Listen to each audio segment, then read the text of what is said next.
Hello दोस्तों, मैं नितेश आप सबका तिवारी स्टडी सेंटर हिंदी पर स्वागत करता हूं। आज हम पढ़ेंगे 9th क्लास के भूगोल के पहले चैप्टर के बारे में, जिसका नाम है भारत की आकार और स्थिति। इसमें हम भारत की आकार के बारे में जानेंगे, भारत की स्थिति के बारे में जानेंगे कि उसकी एक्चुअल आकार और स्थिति है क्या। ठीक, तो ये इंट्रोडक्शन पार्ट है एक तरीके से कि इसमें कि भारत सामाजिक आर्थिक रूप से बहुमुखी है। इसमें कृषि, उद्योग, तकनीकी और सर्वांगीण आर्थिक विकास हुई है। इतिहास में भारत का महत्वपूर्ण योगदान रहा है। सबसे पहले मेन हम देखेंगे यहाँ की स्थिति, भारत की स्थिति के बारे में कि भारत की मेन स्थिति क्या है, भारत विश्व में कहाँ पर स्थित है। तो सबसे पहले भारत विश्व में उत्तरी गोलार्ध में स्थित है। यहाँ पर उत्तरी गोलार्ध में हम इस ग्लोब में देखेंगे कि भारत की एक्चुअल में उत्तरी गोलार्ध है कहाँ पर। तो ये जो देख रहे हैं आप, जो 0 डिग्री वाला पोर्शन, ये 0 डिग्री वाला पोर्शन यह भूमध्य रेखा है, जिसे हम विषुवत वृत्त भी कहते हैं, जो कि पृथ्वी को 2 बराबर बराबर भागों में बांटता है। इसका ऊपर वाले हिस्से को हम बोलते हैं उत्तरी गोलार्ध, इस ऊपर वाले हिस्से को हम बोलते हैं उत्तरी गोलार्ध, उत्तरी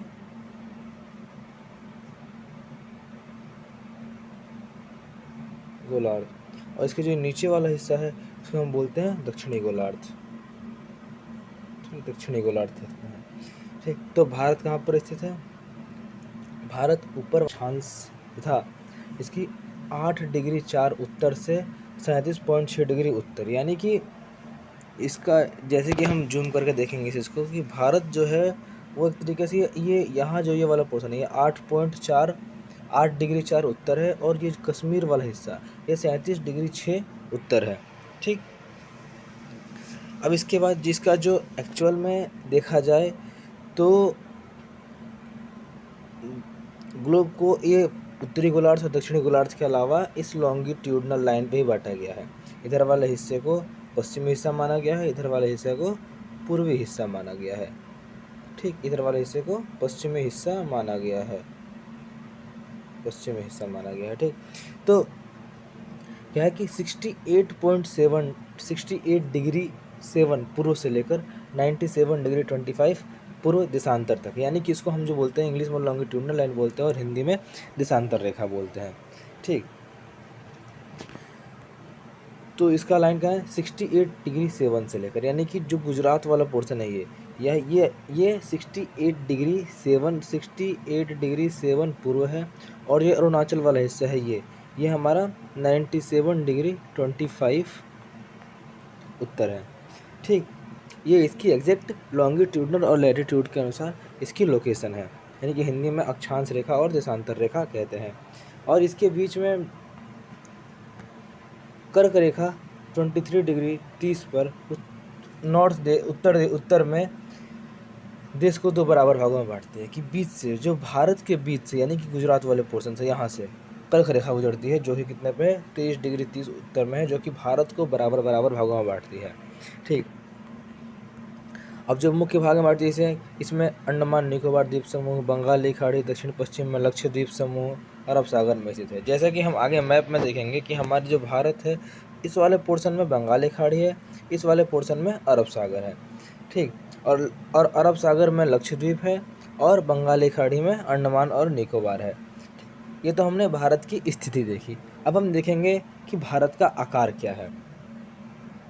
ठीक, भारत का आकार लगभग देखा जाए तो 32.8 लाख वर्ग किलोमीटर है। भारत का क्षेत्रफल विश्व के कुल लगभग भौगोलिक क्षेत्रफल का 2.4% है, और विश्व का 7वां बड़ा देश है भारत। इससे पहले रसिया, ऑस्ट्रेलिया, कनाडा ये सब देश है। ठीक, अब भारत की स्थल सीमा की रेखा 15,200 किलोमीटर है, यानी कि जो हमारा गुजरात वाले पोर्शन से लेकर गुजरात, राजस्थान और जम्मू कश्मीर इधर वाले पोर्शन, अरुणाचल प्रदेश, जो स्थलीय सीमा है लगभग 15,200 किलोमीटर है।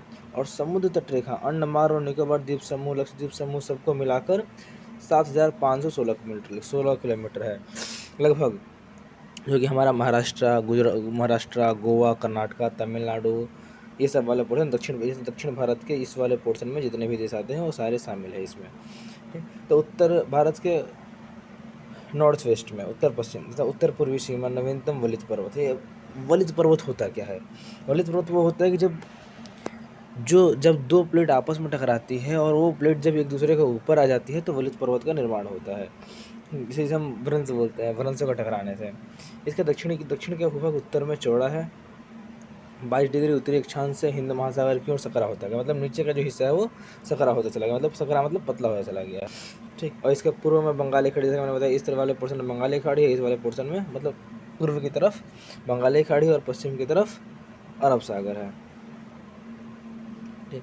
इसका गुजरात के अरुणाचल प्रदेश के स्थानीय समय में लगभग 2 घंटे का अंतर है, यानी कि गुजरात में दिन के 12 बज रहे हैं तो अरुणाचल प्रदेश में दिन के 2 बजे होंगे, मतलब 2 घंटे का अंतर है गुजरात और अरुणाचल प्रदेश के समय में। और 82 डिग्री 30 पूर्व देशांतर रेखा भारत का मानक याम्योत्तर रेखा माना गया है, जो कि भारत के एक तरह के 2 अलग अलग टाइम जोन में डिवाइड करता है, जो कि उत्तर प्रदेश के मिर्ज़ापुर से होकर गुजरती है, ठीक। इसके बाद भारत का विश्व के साथ भारत का विश्व में क्या योगदान है, क्या स्थिति है, इसके बारे में देखेंगे।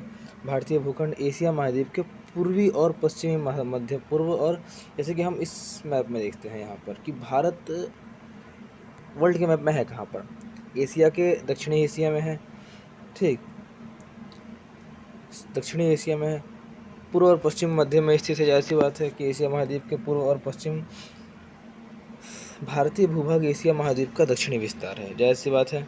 हिंद महासागर जो कि पश्चिम में यूरोपीय देश और पूर्वी एशियाई देश को मिलाता है।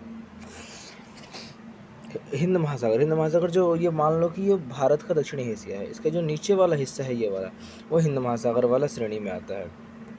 तो हिंद महासागर जो कि पश्चिम में यूरोपीय देश और पूर्व में एशियाई देशों को मिलाता है, जिसके हम इस मैप में देखते हैं एक बार कि ये भारत है, भारत नीचे वाला हिंद महासागर में क्या बात बताया इसने, यहाँ पे क्या बात बताया गया है कि पश्चिम में यूरोपीय देश और पूर्व में एशियाई देशों को मिलाता है। जाहिर सी बात है कि पश्चिम में इस तरफ ये यूरोपीय देशों को मिलाता है, इस तरफ एशियाई देशों को मिलाता है हिंद महासागर। दक्षिण का पठार हिंद महासागर में शीर्षोत फैला हुआ है। पश्चिम एशिया, अफ्रीका और यूरोप देशों के साथ साथ पूर्वी एशिया के देशों में भी पूर्वी तट के माध्यम से निकटतम संबंध बने हुए हैं। हिंद महासागर में किसी भी तटीय सीमा भारत जैसी नहीं है। हिंद महासागर में कोई भी ऐसा देश नहीं है जिसकी तटीय सीमा भारत की जैसी हो, ठीक। भारत इसी महत्वपूर्ण स्थिति के कारण इस महासागर का नाम भारत का नाम पर यानी हिंद महासागर पड़ा है। मतलब भारत की जो ये विशिष्ट विशेषता है, ठीक, जिस तरह से इसके तट हिंद महासागर से जुड़े हुए हैं, इसी आधार पर इस महासागर का नाम हिंद महासागर पड़ा। इधर रखा है विश्व के 7 बड़े देश क्षेत्रफल की दृष्टि से। सबसे पहले रूस, सबसे बड़ा रूस, फिर आता है कनाडा, संयुक्त राज्य अमेरिका, फिर चीन, ब्राज़ील, ऑस्ट्रेलिया, फिर 7वें नंबर पर भारत, जो कि 3.28 लाख वर्ग किलोमीटर फैला हुआ है। इसके बाद ये दिया गया, जैसे कि देखो भारत का एग्जैक्ट स्थिति क्या है, ठीक, हम देखते हैं यहाँ से। ये 37 डिग्री 6 कहाँ से लेकर, नॉर्थ से लेकर नीचे 8.4 डिग्री नॉर्थ तक, और यहाँ 68.7 डिग्री 7 पूर्व से लेकर 97 डिग्री 25 पूर्व तक फैला हुआ है, ठीक। जैसे कि मैंने पहले बताया, जो कि हमारा पूर्व से लेकर पश्चिम तक की दूरी 2933 किलोमीटर है, और हमारा उत्तर से लेकर दक्षिण तक की दूरी लगभग 3214 किलोमीटर है। और ये रेखा जो लगभग 82 डिग्री 30 पूर्व पर जा रही है, ये सीधी रेखा ये वाली, ये मानक याम्योत्तर रेखा है जो भारत के 2 अलग अलग टाइम जोन में डिवाइड करती है।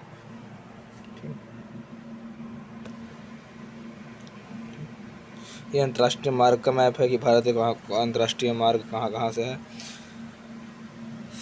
ठीक। मतलब ये बता रहा है कि भारत का संपर्क पुराना है, समुद्री जलमार्गों की अपेक्षा भूगर्भों से होकर भी गुजरता है। मतलब समुद्री मार्गों के अलावा भारत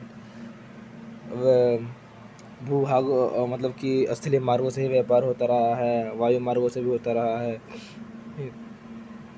उत्तरी पर्वत की दर्रों से अनेक यात्री प्राचीन काल में भारत में आए थे, जबकि समुद्री मार्गों में बहुत समय तक ज्ञात नहीं थे।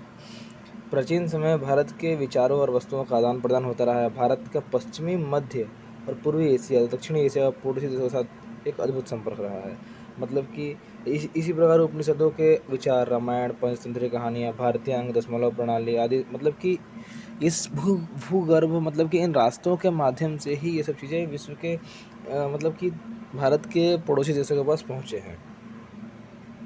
यूनानी स्थापत्य कला, पश्चिमी एशिया के वास्तुकला के प्रतीक मीनारों और गुंबदों का प्रभाव हमारे देश के विभिन्न भागों में देखा गया है। बातें हैं भारत के पड़ोसी देश के बारे में कि भारत के पड़ोसी देश कौन कौन से हैं। सबसे पहले भारत के पड़ोसी देश जानने से पहले हम ये जानेंगे कि भारत में कुल कितने राज्य और कितने केंद्र शासित प्रदेश हैं। कुल 28 राज्य, यहाँ पर 9 दिया गया केंद्र शासित प्रदेश, लेकिन अब 8 केंद्र शासित प्रदेश हो गया है, जो कि दमन एंड दीव और अंडमान निकोबार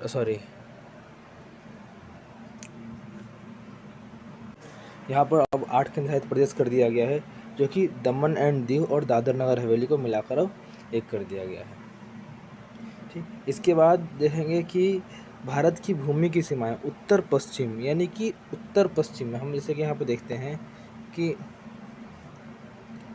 मान लो कि ये हमारा ये ईस्ट है, ये वेस्ट, ये नॉर्थ, ये साउथ, यानी उत्तर पश्चिम की बात कर रहे हैं। मतलब इस वाले पोर्शन में हमारे यहाँ पाकिस्तान है, अफ़गानिस्तान है, मतलब कि इस तरफ हमारे पाकिस्तान और अफ़गानिस्तान है। ठीक, और उत्तर में चीन, नॉर्थ में चीन, नेपाल और भूटान के साथ पूर्व में म्यांमार और बांग्लादेश, ये हमारे पड़ोसी राज्य हैं, पड़ोसी देश हैं, राज्य नहीं देश है। जैसे कि इस मैप में दिखाया गया है, यहाँ पर उत्तर पश्चिम में पाकिस्तान, अफ़गानिस्तान, यहाँ पे चीन, नेपाल, भूटान, बांग्लादेश, म्यांमार भी हमारा पड़ोसी है, इधर से हमारा श्रीलंका और ये मालदीव हमारे पड़ोसी राज्य है। दक्षिण में समुद्र पर 2 द्वीप समूह हमारे राष्ट्र जो श्रीलंका और मालदीव है, ये 2 ऐसे द्वीप है जो हमारे पड़ोसी देश की श्रेणी में आते हैं। ठीक, और पाक जल संधि और मन्नार की खाड़ी है। भारत और श्रीलंका के बीच में छोटा समुद्री रास्ता है, जिसे हम पाक जल संधि और मन्नार की खाड़ी 2 है। और मालदीव लक्षद्वीप समूह के दक्षिण में स्थित है, यानी कि देखिए मैप में देखते हैं कि ये हमारा लक्षद्वीप समूह है और इसके नीचे जस्ट नीचे मालदीव स्थित है। अपने पड़ोसी देशों के साथ भारत के भौगोलिक ऐतिहासिक संबंध बहुत अच्छे रहे हैं। ठीक, अब इसमें भारत ने, अब हम करंट में देखें तो भारत का नेबरहुड फर्स्ट पॉलिसी, भारत की नेबरहुड फर्स्ट पॉलिसी जो है वो अपने पड़ोसी देशों के लिए हमेशा आगे रखती है। मतलब कि पड़ोसी देशों पर किसी प्रकार कोई आपदा आता है, विपत्ति आती है, तो भारत नेबरहुड फर्स्ट पॉलिसी के तहत अपने पड़ोसी देशों की मदद करता है। तो दोस्तों, हमारा ये वीडियो लगभग यहाँ पर ख़त्म होता है। ठीक, और इसके क्वेश्चन आंसर है जो कि हम अगले वीडियो में डिस्कस करेंगे इन सब क्वेश्चंस के बारे में। ठीक, लिंक दोस्तों, आपको वीडियो फिर अच्छी लगी हो तो लाइक करें, शेयर करें, सब्सक्राइब करें और ऐसे ही वीडियो पाने के लिए बेल आइकन को दबाना ना भूलें।